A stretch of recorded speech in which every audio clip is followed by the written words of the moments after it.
How you doing? My name is Bruce Reilly with Vote, Mr. Chair, members of the committee.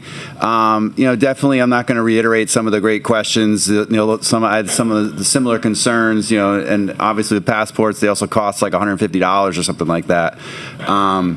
But I wanted to point out, for instance, a lot of you voted on a bill in 2018 that became effective in 2019, which gave people the right to vote who were either on probation or had to wait 5 years. And so the Secretary of State obviously had a responsibility to create a system for that. And to this day, if you went on their website, you would have a challenge to figure out exactly how smooth and easy and understandable this system is. And you may have constituents who've hit you up at some point in time and asked you hey, my brother, my cousin, myself is trying to register to vote. And last year, we tried to get a way you could just upload this particular certificate onto the portal, and they said they couldn't do it, or for whatever reason that it couldn't be done. And so, I just want to say that this idea that we're going to give a blanket responsibility and it's just going to be worked out.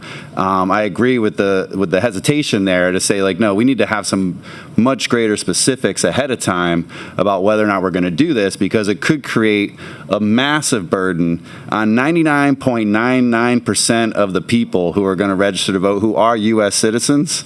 And honestly, when I hear about complaints, people complain at the supermarket all the time because someone parked all crisscross on the spot. Doesn't necessarily make it a big issue.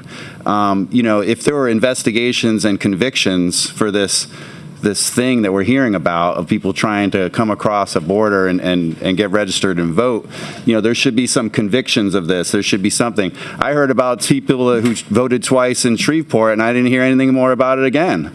And I thought, wow, that forced a whole separate election, and yet somehow these complaints that were documented by a judge didn't even turn into, or maybe they did, you tell me, turn into some kind of charges or arrests or something. But I really think that we need to focus in on the burdens that it potentially could create for people.